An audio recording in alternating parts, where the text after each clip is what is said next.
भी देवी देव का मंत्र है, रुद्राक्ष माला से मंत्र जाप करें, तो मंत्र अधिक फल देने वाला होता है। इसलिए शिव नाम क्या है? गंगा। विभूति क्या है? यमुना।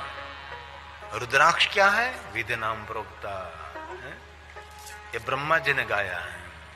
शिव नाम यथा गंगा विभूति यमुना मता रुद्राक्षं विधिना प्रोक्ता सर्वं पाप विनाशिनी सर्वं पाप विनाशिनी। इसलिए कोई भी देवी देवता के मंत्र हो, रुद्राक्षी माला से जाप कर।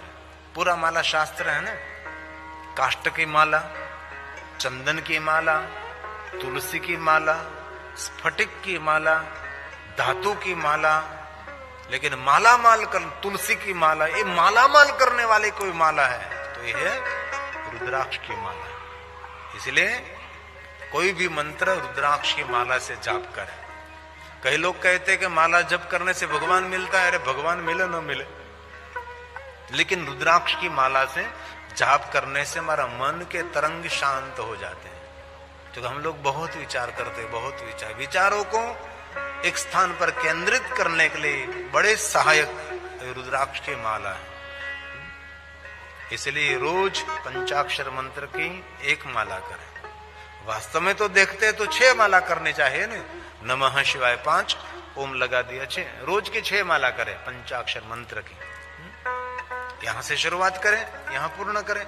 108, ये 9, ये पूर्ण, यहां पहुंच गई माला पूरी। दूसरी करनी तो वहां से वापस चलाएं। हृदय के बरोबर माला रखें, टट्टारबे से मेरुदंड को सीधा रखें और नाभि तक के गहरे श्वास लीजिए। दृष्टि नाक के ऊपर रखिए और धीरे धीरे मुख से कान तक आवाज सुनाई दे। इतनी आवाज से ओम नमः शिवाय, ओम नमः शिवाय, ओम नमः शिवाय, ओम नमः शिवाय करके तो देखो, मजा आएगा, आनंद आएगा। मेरे युवान भाइयों को तो मैं दिल से प्रार्थना करता हूँ, मेरी युवान बहनों को भी प्रार्थना करता हूँ, रोज की 6 माला करो। प्रारंभ तो करें, कुछ तो क्रांति होगी। क्योंकि शिव महापुराण में भगवान विष्णु जी ने गाया और स्वयं शिव ने आज्ञा दी है। ऋषि मुनों ने यही किया है। कभी आपका मन संतापित नहीं होगा, कभी जीवन में कोई उद्वेग नहीं आएगा, कभी निष्फलता नहीं, सफलता रहेगी। शुरुआत तो करें।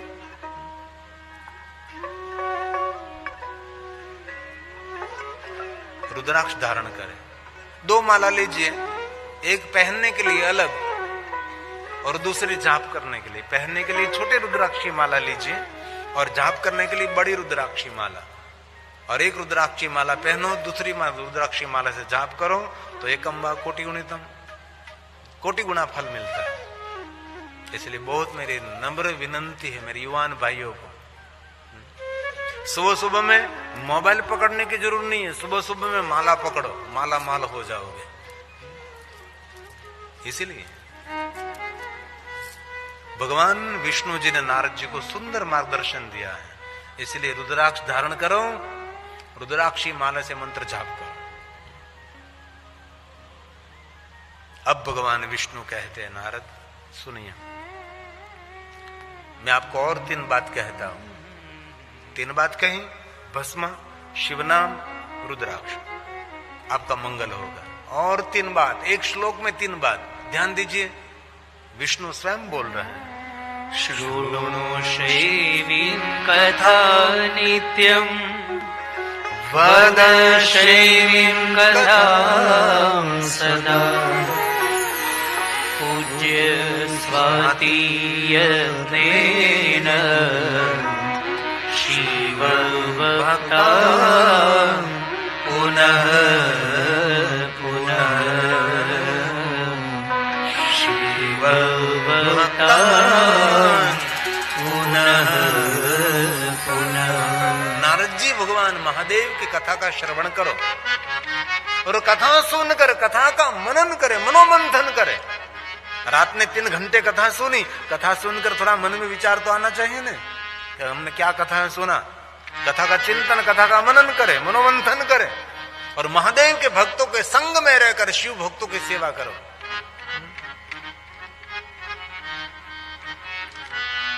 इसीलिए कथा श्रवण करनी चाहिए। आप 3 घंटे सुन रहे हैं, उसको क्या कहते हैं पता? श्रवण भक्ति कहते हैं। श्रवण भक्ति, सुनने की भक्ति।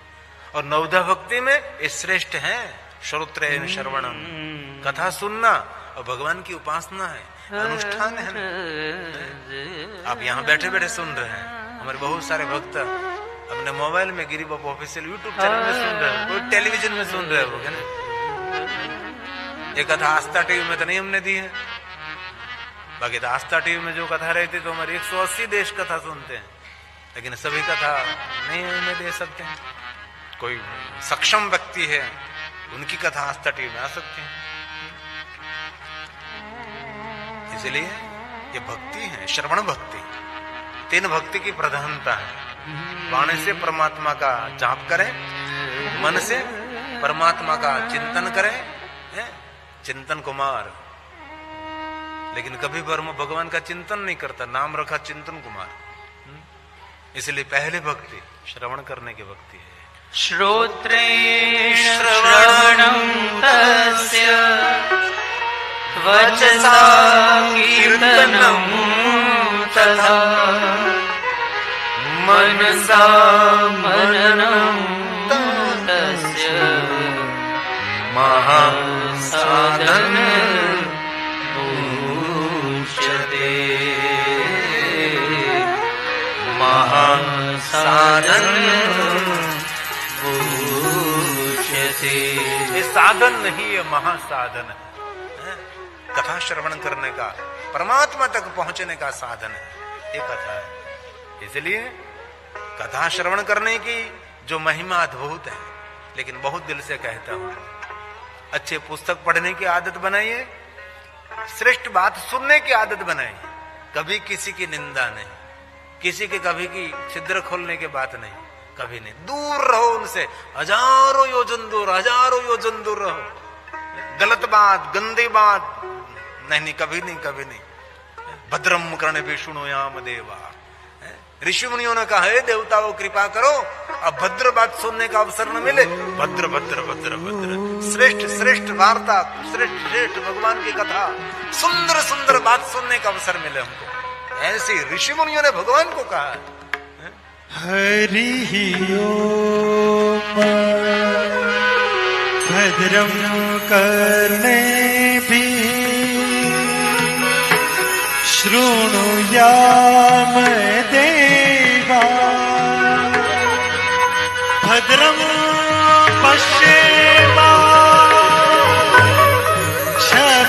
पश्येमाक्षभिर्यजत्राः स्थिरैरङ्गैस्तुष्टुवांसस्तनूभिर्व्यशे महि देवहितम्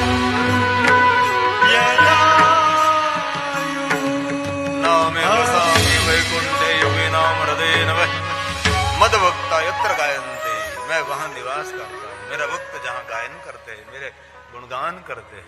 नामे बसामी वैकुंठे, मैं वैकुंठ में नहीं रहता, मैं देवलोक में, शिवलोक में, स्वर्गलोक में मैं नहीं रहता। मैं कहाँ रहता हूँ? जहाँ मेरे भक्त मेरा गुणगान करते हैं, वहां मैं रहता हूँ। इसलिए श्रेष्ठ कथा सुनने की आदत बनाए। ते जन्म बाज खलु जीवलोके, जीवलोक में वही भाग्यवान है, उनका जन्म लेना शुभ है जो भगवान का ध्यान करते हैं, जो भगवान का गुणगान करते हैं, जिनकी वाणी परमात्मा का स्मरण करते हैं, जिनकी वाणी परमात्मा का गुणगान करते हैं, जिनके कान भगवान की कथा श्रवण करते हैं, उनका ही जन्म लेना सफल है। ते जन्म भाज, ये शिव महापुराण ग्रंथ की बात है। ते जन्म भाज खलु जीवलोके, जिस लोक में हम रहते, इस लोक का नाम है जीवलोक। यहाँ जीव रहते हैं। एक बात कहूं, विष्णु कहाँ रहते हैं? वैकुंठ में। ब्रह्मा कहाँ रहते हैं? ब्रह्मलोक में। देवता कहाँ रहते हैं? देवलोक में, स्वर्गलोक में, इंद्रलोक में है। मेरा शंकर कहाँ रहता है? कैलाश में। कैलाश कहाँ है? जीवलोक में। हमारे लोक में रहने वाला कोई देव है तो ये मेरा महादेव है, और मेरे साथ रहने वाला कोई देव है तो शंकर। शंकर मेरे साथ रहता है, इसीलिए लोक का नाम जीवलोक है। जीवलोक का कोई देव है तो शिव है। इस जीव को शिव तक पहुंचाना है, इसलिए ते जन्म भाज। ते जन्म भाज खलु जीवलोके वै सदा ध्यायन्ति विश्वनाथं वाणी गुणास्तुति कथा शृणोति श्रोत्रं द्वयं ते भवभूतरन्ति श्रोत्रं द्वयं ते भवभूतरन्ति। बड़े भाग मानुज तनु पावा सुर दुर्लभ सद ग्रंथि गावा। ते जन्म भाज, उसका जन्म लेना सफल है जिनको भगवान की भक्ति मिली है। दुर्लभो मनुष्य देहो देही नाम क्षण भंगुरा है, तत्रा भी दुर्लभ। हरि भक्ति मिलना, भगवान का भजन मिलना, भक्ति मिलनी, भगवान की कथा सुनने का अवसर मिलना, वो तो दुर्लभ से भी दुर्लभ है। बड़े भाग मानुज तनु, बड़े भाग मानुष तनु पावा। मनुष्य अवतार मिला। मनुष्य गाय भैंस बैल घोड़ा गधड़ा पंखी पक्षी कोई सत्संग नहीं कर सकता, हम लोग कर सकते हैं ना। कोई पक्षी का अवतार मिल गया तो क्या करेंगे? कुछ नहीं रहेगा हाथ में। कोई जलचर नभचर भूचर बन गए तो कुछ भी नहीं रहेगा। अवसर मिला है, कैसा अवसर है? भगवान तक पहुंचने का अवसर, ये मनुष्य अवसर है। बड़े भाग मानुष तनु पावा सुर दुर्लभ सब ग्रंथ ही गावा सुर दुर्लभ सब साधन धाम मोक्ष कर द्वारा भगवान तक पहुंचने का अवसर है। ये तुलसी ने गाया रामचरितमानस। साधन धाम मोक्ष कर द्वारा साधन धाम मोक्ष कर द्वारा पाइन जे परलोक सवारा पाइन जे परलोक सवारा। श्री राम श्री राम श्री राम। बहुत समय पहले की बात है, मैंने बहुत बार कथा में कही। एक बार इंग्लैंड में हमारे परिवार का एक लड़का था, वो मुझे कह रहा था कि मुझे भारत का दर्शन करना है। ये तो अच्छी बात है, बहुत सुंदर। भारत का दर्शन करना तो चाहता है तो बहुत बड़ी बात है। तो बहुत समय बाद भारत मुझे फोन किया कि मैं भारत दर्शन के लिए आया हूं। तो बहुत बड़ी बात है, सुंदर बात है। और मैंने पूछा भारत दर्शन के लिए कहां जाओगे? तो कि गोवा। गोवा भारत का दर्शन है। भारत का दर्शन करना है तो 4 धाम और 12 ज्योतिर्लिंग कर लीजिए, पूरे भारत का दर्शन हो जाएगा। ये मेरे भारत का दर्शन है। 12 ज्योतिर्लिंग की यात्रा कर लो, पूरा भारत देश, और 4 धाम, 4 दिशाओं में। हिमालय के 4 धाम अलग है, भारत देश के 4 धाम है। पूरे भारत का दर्शन हो जाएगा। हमारा विचरण, हमारा विहार, अब कहां बैठे हैं, किसके साथ बैठे हैं, बहुत मूल्य है जीवन में। सती ने अपने जीवन में कदम कदम पर विवेक का जतन किया। बोले कोई बात नहीं, आहार में विवेक नहीं रखोगे तो रोगिष्ट रहोगे, व्यवहार में विवेक नहीं रहेगा तो व्यवहार कुशलता, आपके कार्यक्षेत्र में आपकी प्रगति नहीं होगी। विचारों में विवेक नहीं रहेगा तो आप मानसिक डिस्टर्ब हो जाओगे। सभी प्रकार का विवेक आप में न रहे, सिर्फ वाणी का विवेक होना चाहिए। चढ़े पड़े मानवी जीव बड़े, मीठा बोला मानवी तेनो जगमा बाको न बा। स्वीट भाषा, मधुर भाषा, इस सबसे बड़ा वशीकरण है। मीठा सबसे बोलिए, कबीर ने कह दिया, क्या कहा? सबके साथ मधुर वाणी, मिठी वाणी से व्यवहार करिए। मीठा सबसे बोलिए, सुख उपजे चहो। मीठी वाणी बोलने से आपको भी सुख की अनुभूति होगी, और मीठी वाणी आप बोल रहे हैं, सामने वाला को भी सुख का अनुभव होगा। और मीठी वाणी बोलने में कोई खर्च नहीं रहता, मुफ्त में बोले जाते हैं। मुख खोले, मुख में से फूल निकलने चाहिए, मुख में से शब्दों में सुगंध आनी चाहिए। मीठी वाणी, घर में स्वर्ग जैसा वातावरण निर्माण करना है तो घर के सभी सदस्यों को मधुर वाणी बोलनी चाहिए, मीठी वाणी बोलनी चाहिए। घर को स्वर्ग बनाने के लिए फर्नीचर जरूरी है। लोग बहुत फर्नीचर करते हैं, इतना घर में डपचर एकत्र कर देते हैं। घर को स्वर्ग बनाने के लिए फर्नीचर नहीं, घर को स्वर्ग बनाने के लिए आपका नेचर सही होना चाहिए, आपका स्वभाव सुंदर होना चाहिए, तो घर का स्वर्ग का अनुभव हो सकता है। मीठी वाणी बोलिए, मीठा बोलिए। आज से हम संकल्प करेंगे, कथा का 6ठा दिन है, कथा सुनकर माला करे न करे, भजन करे, स्तुति करे, पाठ करे, ब्रह्म मुहूर्त में जागे न जागे, आपकी इच्छा। लेकिन कम से कम आज से मैं प्रार्थना करता हूँ, कटु वाणी का त्याग कर दीजिए। कड़वी बोली बोलने से कभी आप सुखी नहीं रहोगे। मिठी वाणी बोलने से आपके जीवन में से महक उठेगी। इसलिए कबीर ने कहा, मीठा सबसे बोलिए, सुख उपजे चहो। वशीकरण यह मंत्र है, तजिए वचन कठोर। वशीकरण यह मंत्र है, तजिए वचन कठोर। मीठी वाणी बोलिए, मधुर बोलिए। ऐसी बानी बोलिए, मन का पाखो। मधुर वाणी विजय देती है, मधुर वाणी यश देती है, मधुर वाणी ओरन को शीतल करे,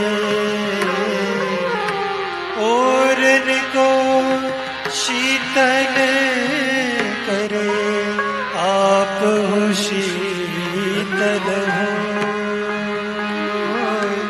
आप हो शीतल हो। इसलिए कथा सुनकर और कुछ परिवर्तन न हो सके आपके जीवन में, लेकिन वाणी का परिवर्तन बहुत आवश्यक है। समाज का नेतृत्व वो कर सकता है जिनके पास वक्तृत्व शक्ति हो, बोलने की कला हो। समाज का बहुत सुंदर संचालन कर सकता है, व्यवस्था संभाल सकता है। इसलिए वाणी की बहुत सारी महिमा। सती नगर में विचरण करने के लिए निकलती है, लोग उनके दर्शन करते थे। बाल्यावस्था, किशोरावस्था, युवावस्था दर्शनीय रही। सती अपने घर में रहकर बहुत सारे व्रत कर रहे हैं, सभी तिथि, सभी वार, बहुत सारे व्रतों की श्रृंखला शिव महापड़ ग्रंथ में। सती महादेव का आराधन कर रहे, महादेव की परम भक्त हैं सती। बाल्यावस्था से स्वयंभू शिव भक्त हैं। किसी ने कहा नहीं कि आप महादेव की भक्ति करो। दुनिया में बहुत ऐसे बच्चे भी रहते हैं, स्वयंभू भगवान शिव के भक्त रहते हैं। उसको कहना नहीं पड़ता बेटा ऐसे प्रणाम करो, ऐसे पूजा करो। नहीं नहीं, वो तो स्वयंभू भगवान के भक्त रहते हैं, विवेक लेकर जन्म लेता है। युवावस्था में सती ने कहा कि माँ वीरणी, आप तो जानती है ना मैं महादेव की परम भक्त हूँ, मुझे महादेव को मिलना है, मैं कैसे शिव को मिल सकती हूँ। माता वीर ने एकदम सीधी बात कर दी कि बेटा सती, महादेव को मिलने के लिए महादेव जैसा बनना पड़ता है,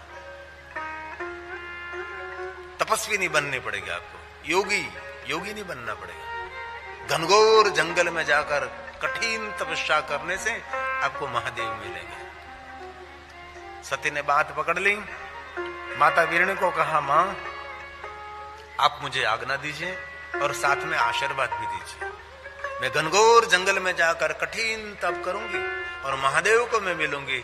और मां एक मेरी गुप्त बात मैं कहती हूं, मुझे महादेव के साथ विवाह करना है। जन्म कोटि लगी रगर हमारी, बंधु शंभु नतर रहो कुमारी। मैंने संकल्प कर लिया है महादेव को मुझे मिलना। माता वीरणी ने कहा, पुत्री आपके पिता की आज्ञा ले लीजिए। दक्ष महाराज ने सती को आज्ञा दी और युवान पुत्री सती हिमालय पहाड़ों के कंदरा में आई। सुंदर हिमालय पहाड़ के झरने, सुंदर वृक्ष, दिव्य ठंडी ठंडी हवा, शीतल हवा, दिव्य वातावरण। सती इधर उधर यात्रा कर रही है। स्थान कहां बैठकर मैं तप करूं? एक सरिता का तट, एक पहाड़ की तलेटी, घनवन, शांत निरव शांति। वहां बैठकर सती भगवान शिव का आराधन करने के लिए वहां बैठ गए। स्थान को पसंद करके महादेव को याद करने लगे। कठिन तप का प्रारंभ किया। पहले तो फल खाती थी शरीर के रक्षा के लिए, बाद में धीरे धीरे फल का त्याग कर दिया। तप मार्ग में कैसे आगे बढ़ सकते हैं? एक दिन में नहीं होता, बहुत सारा समय लगता है। फल का त्याग करके हरे हरे पर्ण खाती, उसका भी त्याग कर दिया। सूखे पर्ण खा रही, उनका भी त्याग कर दिया। सिर्फ जलपान कर रही है। धीरे धीरे जल का भी त्याग कर दिया। शरीर सूखने लगा। सिर्फ वायु का आहार कर दिया प्राण की रक्षा के लिए। और कठिन तप सती ने प्रारंभ किया है। बहुत सारे हिमालय में थे महात्मा होते, बहुत कठिन तप करते हैं और तप से परमात्मा मिलता है। ऐसे नहीं मिलते ना, बहुत तपस्या करनी पड़ती है, बहुत साधना करनी पड़ती है, बहुत अनुष्ठान करना पड़ता, तब हमारे स्वयं का परिचय रहता है, हमारा स्वयं का परिचय हो जाता है। महादेव नहीं मिल रहे हैं सती को। सती ने चारों तरफ अग्नि को प्रकट किया। ऊपर से सूर्य की अग्नि और चारों तरफ अग्नि। सती भगवान शिव को याद करने लगी। महादेव नहीं मिले। बारिश का मौसम, आकाश में से पानी और घनघोर वातावरण, मेघ गर्जना, बिजली चमकार। एक लिए टोली सती महादेव को याद कर रही। शिव नहीं मिल रहे। ठंडी के दिन प्रारंभ हो गए। ठंडे जल में खड़ी होकर सती शिव को याद कर रही है। इसलिए शिव भक्तों के लिए माक्षर मास की श्रेष्ठता है ना। महादेव के भक्त पवित्र श्रावण मास में भगवान शिव की उपासना करते हैं। पवित्र श्रावण मास में भी माक्षर मास तो बहुत श्रेष्ठ माना है। कभी अवसर मिले तो माक्षर मास में पंचाक्षर मंत्र का 5 लाख मंत्र अनुष्ठान करें। मैंने बहुत सारे ऐसे भाई बहनों शिव भक्तों को मैंने देखा है। 1 महीने तक हरिद्वार चले जाते, 1 महीने तक ऋषिकेश में रहते, 1 महीने तक कोई पहाड़ अथवा कोई तीर्थ में रहकर 1 महीने में पंचाक्षर मंत्र का 5 लाख जाप करते हैं, अनुष्ठान करते हैं। शिव भक्तों के लिए माक्षर मास श्रेष्ठ है।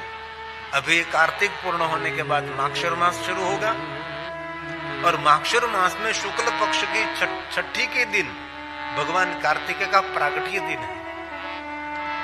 और माक्षर मास में आद्र नक्षत्र भी पड़ता है। 100 महाशिवरात्रि का फल देने वाला आद्र नक्षत्र है। पूरा माक्षर मास महादेव की साधना के लिए श्रेष्ठ है। इसलिए कोई बात नहीं, आप तीर्थ में नहीं जा सके, घर नहीं छोड़ सके, लेकिन आपका गांव का जो मंदिर शिवालय है, माता का मंदिर, वहां जाकर कुछ मंत्र जाप करें। ठीक है, नौकरी करता है, बिजनेस करता है, दौड़ता भागता रहता है, बात अलग है जी। लेकिन जो निवृत्त है, जिनके पास बहुत सारा समय शेष जीवन में विशेष कर सकते हो आप, घर में रहकर बोझ बन रहे हैं और गांव में बाजार में बैठकर लोगों को देख रहे हैं, शर्म नहीं आती? बहुत शेष जीवन, थोड़ा सा जीवन बाकी है,